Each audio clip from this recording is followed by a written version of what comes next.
All right, well, so speaking of getting our franchisees fired up, let's get fired up to work on our businesses. Awesome that you guys are taking the time out of your day to come and work on your business. What I want to start with is understanding who's in the room here, what stage people are at, approximately number of franchisees, just so we can get a sense when we're answering questions that are coming up from the audience. So if you've got like 5 and under, don't be embarrassed, it's okay. Okay, on 5 and under, let's go like 5 to 20. Okay, and then like 20 to 50. Okay, and then 100, over 100. Oh, wow, okay, awesome. Well, this applies to everybody, so this is awesome. And as we're going along here, we're going to do intros in just a sec, but you're going to hear, we've got 2 very seasoned franchisors on the panel, marketing expert as well. But keep in mind when you're listening that they are in a more established brand, but they do have the experience with the emerging stage. So just make sure when you're listening though that you're thinking like, this is something I can work towards. Like sometimes you might hear something and be thinking, oh my gosh, I should be doing that right now. Maybe it's just for working towards that. So some of it might be speaking to like what you can do now, and some of it might be just picturing what's coming in the future. If you know me, you know I like key takeaways and action steps. So we have some handouts on the tables for you guys. On one side, you can take notes if you want, and on the other side at the end, we need to leave here today with some like a clear key takeaway that turns into an action step. So take a look at those handouts, and as we go, if you hear something that's really jumping out at you, you can write it on your notes. At the end, you can write down actually what it is, and then also acknowledge that there might be something that you got, but you're not quite sure like how you're going to figure it out or who you're going to talk to. So getting clear on that right now will help you take that action when you go back to your business. All right, and so we're going to start with some questions, some intros, and then some questions, and then we're going to have a little bit of audience involvement. Our session got cut, trying to get people on track, and some of us have flights to catch, but we are going to try to get you guys some real good value here.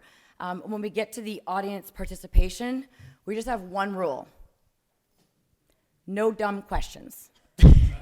Just kidding. You guys got some. You can come up with some questions. But if you do ask a dumb question, you just might get the flag thrown at you.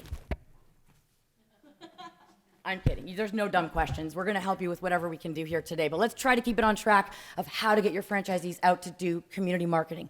So we'll start with intros. We'll start with Eric, Mark. Eric. Can you hear me? Does this work? Hello? You're yes? Good. I can't hear it. My name's Eric Haberacker. I'll keep it short because we went an hour behind in the first hour of this conference, which I don't know. I've never seen that happen, but here we are. My name's Eric Haberacker. I work for Hand & Stone. I'm in the marketing department there.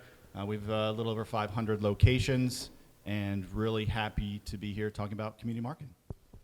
Mark Montini, CMO of Premium Service Brands. We are the parent company for 9 home services brands, about half of which I would classify as emerging. My background has been with well-emerged franchises with 1,200 plus units and emerging franchises, so I've got a pretty good perspective on the entire life cycle. Hi, I'm Gabriella Ferrara. I am our VP of Franchise for Scorpion. We are a full digital marketing agency. We work with around 130 franchisors that encompasses around 10,000 franchisees. So we have everything from emerging to more mature brands, so we've seen it all. Awesome. I hate standing behind the podium here, so I'm going to try to hopefully I don't wipe out. Can you guys hear me okay? Okay. So, and I'm Angela Cote, and I think the reason I'm here today is because I spent a lot of time in the field trying to get franchisees out there into their communities, and also having been a franchisee for 18 years, saw the difference when we got out in the community and the things we did. So the topic today, it's not rocket science, right? You guys know what needs to be done to grow your business, but why can't we get franchisees to go do it? So what we're going to start with right now is I'm going to get, just to get clear on what we mean by community marketing, we'll get each of our panelists to give an example of maybe one of the things in their brand or one of their brands that's one of the most effective things that they want their franchisees out there doing. So, and then Gabby, we'll get yours. You're not a franchisor, but we'll get your take on that as well. So we'll just do one of each here. So Eric. Wait to trade these off. So I would say some of the responsibilities in my area are grand opening marketing, social media marketing, and I think the thing that we really encourage very strongly is that very early on, we have our franchisees actually reach out to the community, find local social media groups. It's something that we can't do as a franchisor for them. We do run digital marketing and things like that, but they have to get engaged in their community. So if they're able to do that very early on and they stay active with those groups, it's just going to drive business every single day. Yeah, the way we define community marketing is anything that requires boots on the ground. So if it requires boots on the ground to be able to do it, it's defined as community. If it doesn't require boots on the ground, we can either do it nationally or we can automate it from a national perspective. For me, the most important priorities I would categorize as relationship marketing. A lot of different ways you can do it, but relationships with your leads, relationships with your customers, relationships within your trade area, relationships with other businesses, depending on what your business model is, what your strategy is, and who you're ultimately going after. But anything that franchisees can do and or the franchisees teams can do to go out and build relationships in their local communities, whether it's that mile trade area or a broader area in home services usually, is the primary focus we want them to have when it comes to the community. I don't need the microphone. I can just give an example. I think that, oh, thanks, Mark. That one of our brands does really well. I'm going to shout out Woofies. They do this great job as they're getting ready to open. They actually, for those who don't know, it's like a traveling, grooming, pet care. They actually do a contest in the local markets right when they're about to open, where they do a photo shoot of different dogs. And what they do is they also use that as a way to sign up new people and get them kind of in their log. So it's like a great way to, one, obviously who doesn't want their dog or pet featured on the car itself, but also it's a great way to actually build up some registration as they're getting ready to open. So I think just getting creative in different ways to get into your community, is just an awesome way to focus on community marketing. Awesome. Also, just remembered, we want to give a shout out to Marcy Kleinsasser, who was supposed to be on our panel, and we love her, and she just couldn't travel because of the storm. So shout out to her, but I think we'll try to hold down the fort. I guess that's not a funny joke right now. Okay, so the thing is, we could go on and on about ideas. I don't think you guys need ideas. I think you probably already know what needs to happen in the business. So I want to get into the how, because that is one of the biggest pain points we hear franchisors say is, like, Jamie, I know, I know this frustrates you. You're like, we tell them what to do. Why don't they just do it, So we're going to get into the how. So the first thing we'll start with them with this part is we'll get each of them sharing one thing that you've seen. Let's just get clear on what stops franchisees. Why don't they do it? Because if we don't know why they're not doing it, then we can't solve it. So I guess we'll start with Mark. Loaded question. So from a 40, that's why it's a loaded question. From a 40,000 foot view, if there was one thing I would say, which is the biggest reason why they don't, is culture. Because you don't create a culture that says this is who we are and this is how we operate from the very beginning, which begins at the development process, goes all the way through your discovery days, all the way through the training and onboarding, all the way through the first 90-day grand opening program or however long it is. If you don't establish the culture, you will be fighting a losing battle as the franchise grows. So as the hands went up and a good number of you showed you had fewer than 20, get that right, because the people who had more than 100 or 80, they've got a big battle to fight if they haven't set the culture that said this is who we are and how we win. And if you don't do that from the beginning, you're going to have a hard time getting them to buy in unless you reset the culture. So that could be like a key takeaway right now. Like, talk about that in your recruitment process, in your onboarding. That's something you might not be doing. Want to add?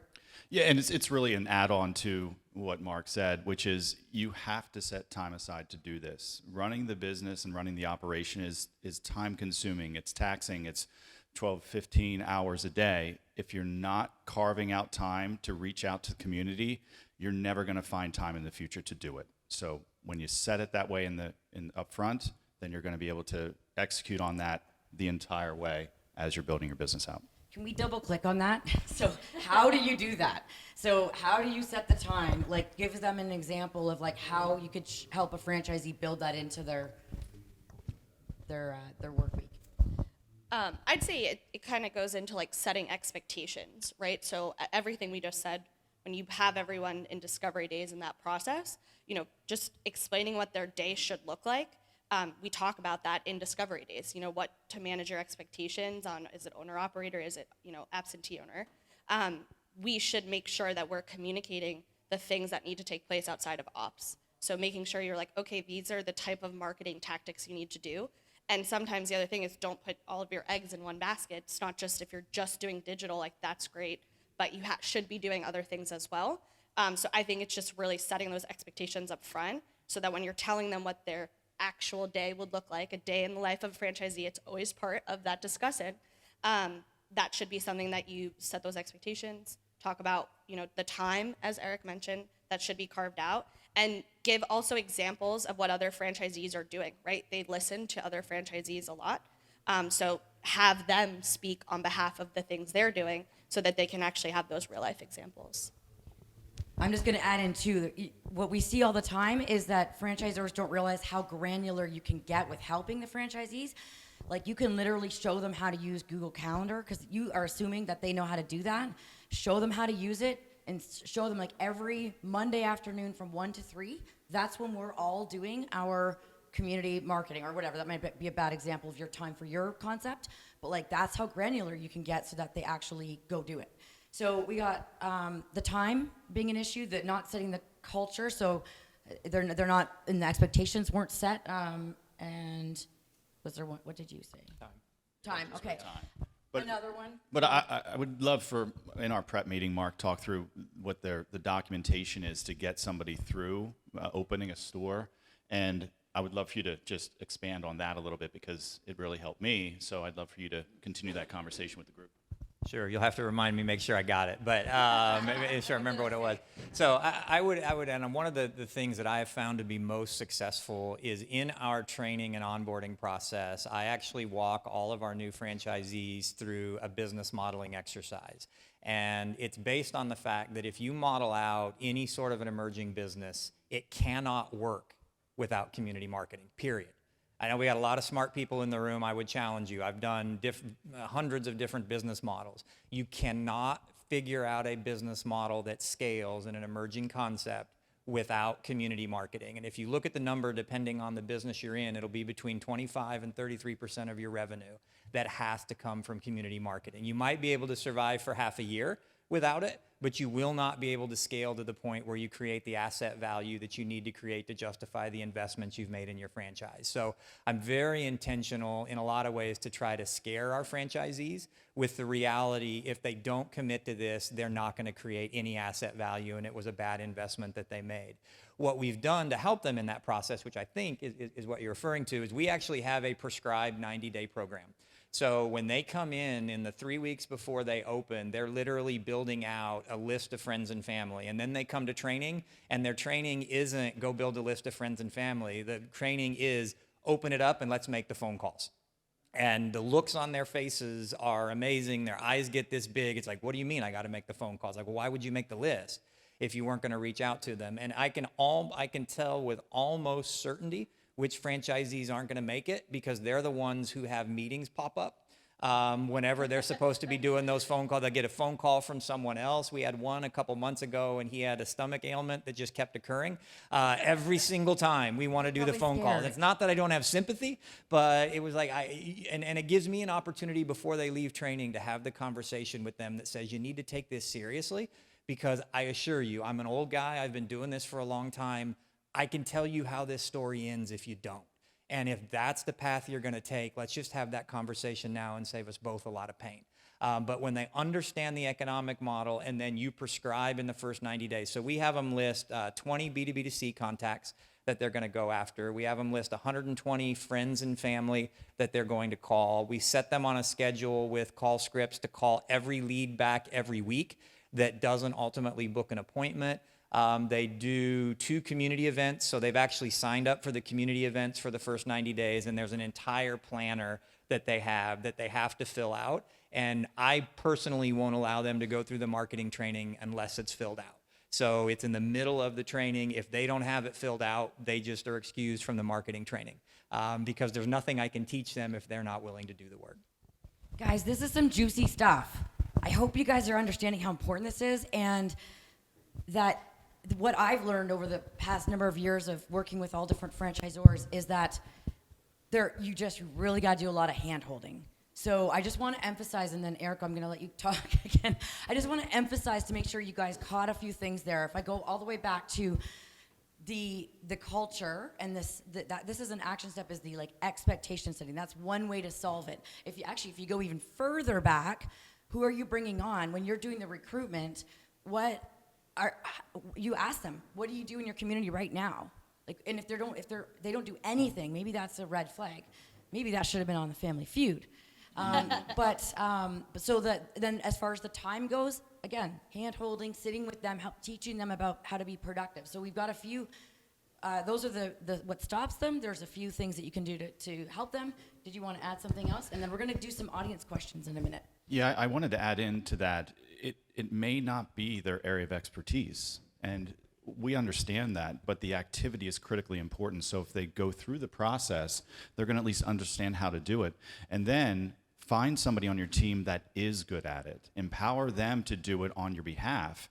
You don't have to be the person that reaches out, but you have to coach them, teach them how to do so, because if you're not doing that community outreach, this isn't Field of Dreams. You can't just stand up your store and people are going to walk in the door.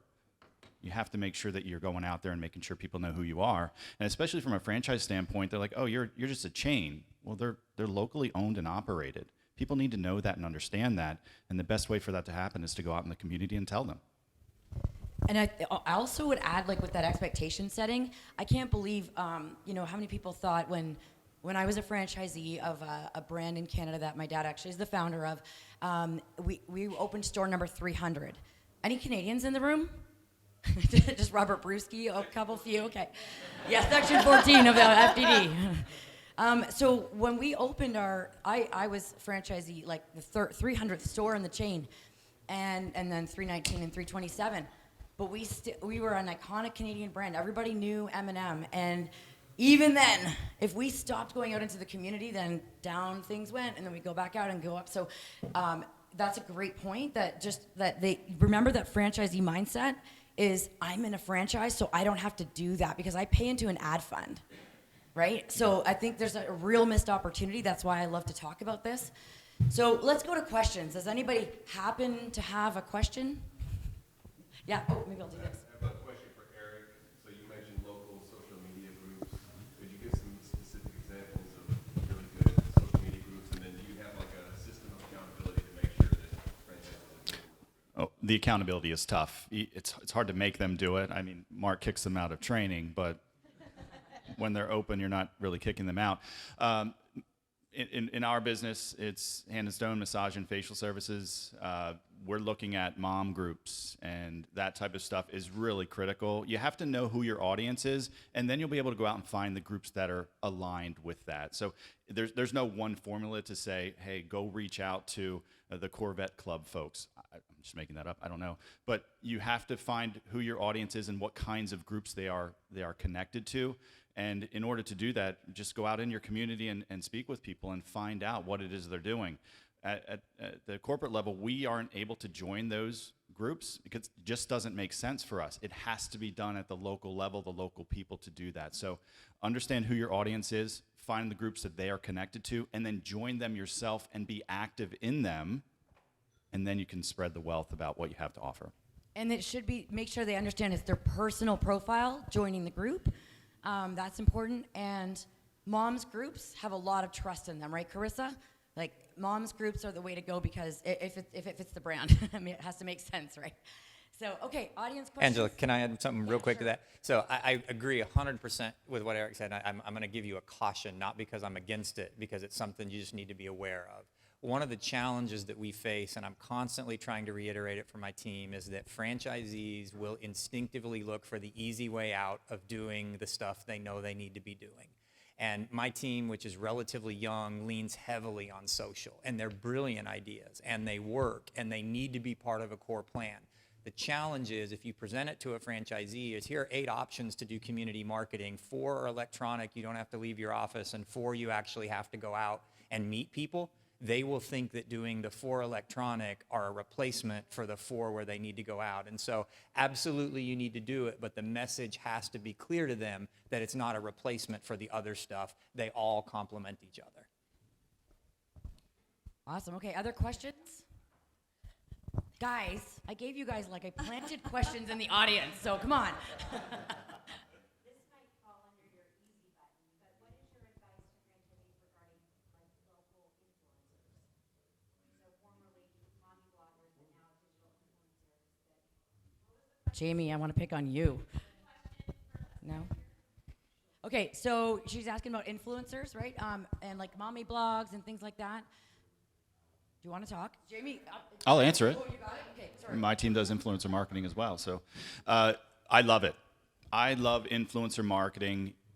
If you identify people, so we had a spa in the Dallas area, and one of the Dallas stars, the hockey players, frequented their spa. We said, reach out to them, give them free services, let them talk about you.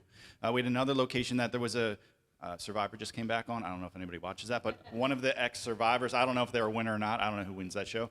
But they asked them to be an influencer for them because they had a good following locally. You should absolutely leverage the people in your areas that have those community followings already built up. The cost in our world of a service is relatively low. The value of them talking about you in a positive way is just exponential for your business. So if you have the ability to identify them yourself, great.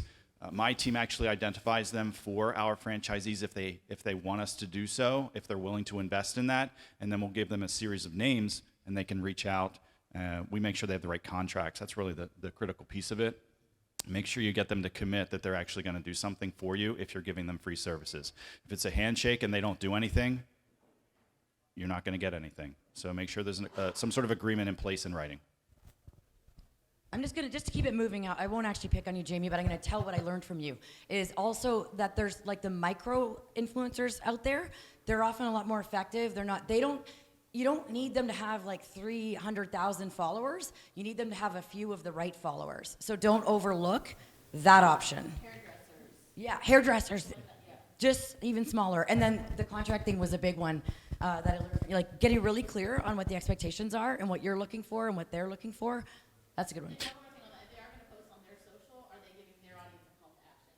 So like, Call to action. give them like 10-day trials to give away to their followers. Absolutely. You can give them coupon codes, things like that, depending on what your business is. And what I would say is if you're going after a macro influencer like a Kardashian, it better be at the brand level because they have people around the world and you're not getting the local impact what you're looking for. So just keep that in mind. That's why we love the micro influencers. And you can use your folks, the folks that work for you.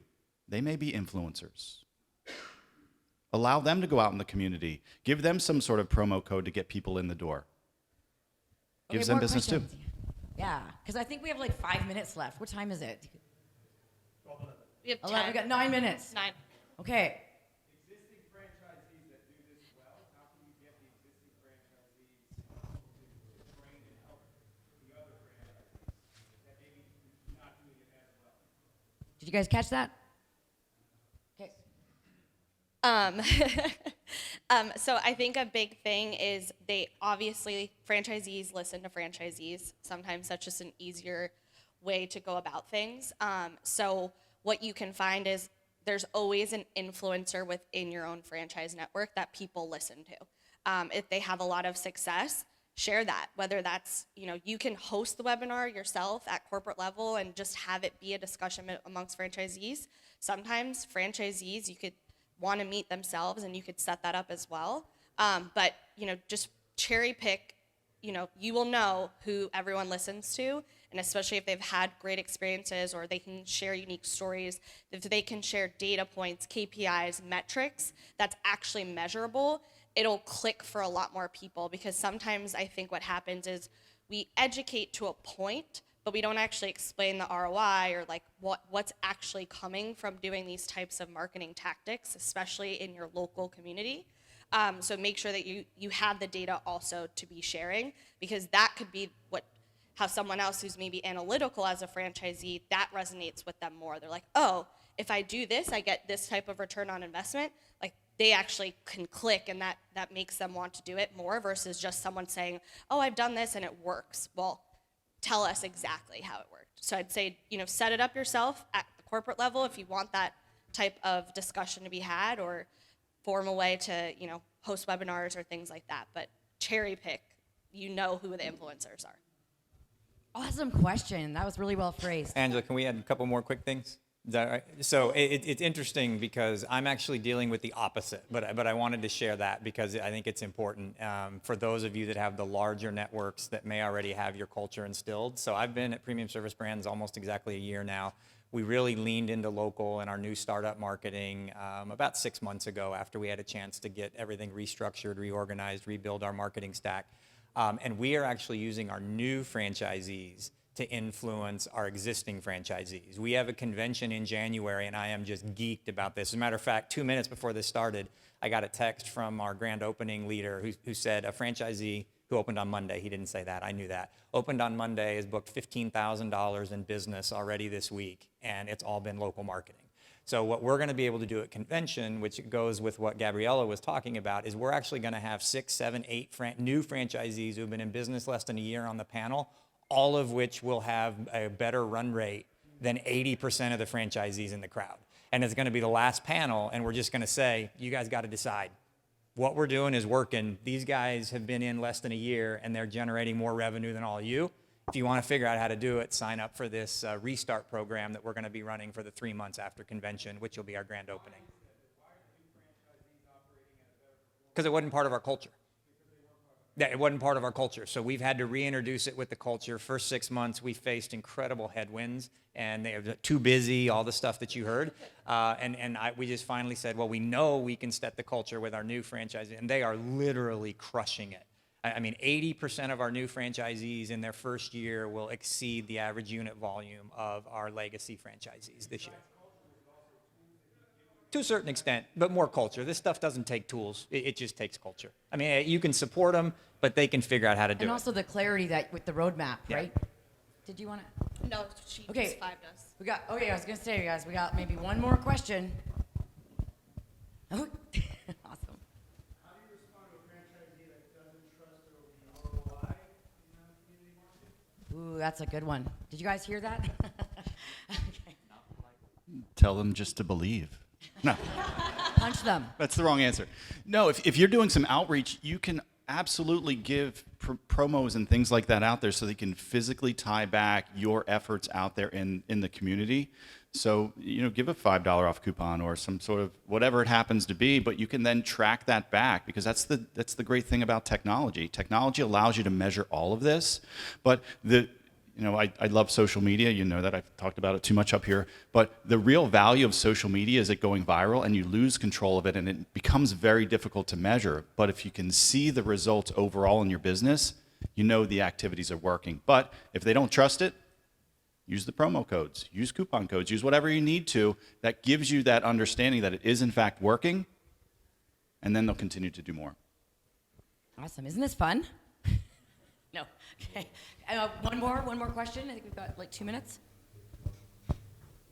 Diane. Oh, Carissa. Diane Davis with Just Between Friends, and my question is for Mark. Your restart program, can you talk a little bit about that and what your success rate has been for that? So we've had a handful. So we're launching it at our convention in January. So our whole theme at convention is the power of one. And what we're preaching to our franchisees is, look, it's time we become one brand, not 1,000 different locations using the same logo. And so this is the model that we have validated is successful. Here are the success stories from the people who have used this model. You now have a choice, franchisee. You can either follow this model and see this success, or you can continue doing what you have been doing that's left you plateaued at 700,000, 600,000, 500,000, and wondering if you made a good investment when you bought the franchise. And so that's the challenge. But the results that we're seeing from these franchise owners, it's going to be overwhelming how strong this is in terms of the sales pitch to the existing franchise system. Okay, here's what we're going to do because we're just about done here. I would like to ask Carissa, because I know Carissa, what's your key takeaway right now so far? Just that it's not too late to make a change. I'm not really sure that maybe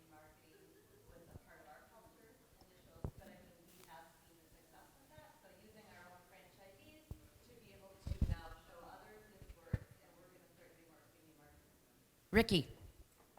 Actually reinforces what I think we're already doing. And the other part too is one of my franchisees started with what we call a master athlete program, and he gives them a 90-day trial period to prove themselves. So after 90 days, it burns off, so he's not tied to long-term with them. So they know they have to perform or drive traffic, get the name up. Yeah, it is so important to get them up and running right from the start so they have the right mindset going into it and it's their culture, it becomes normal for them.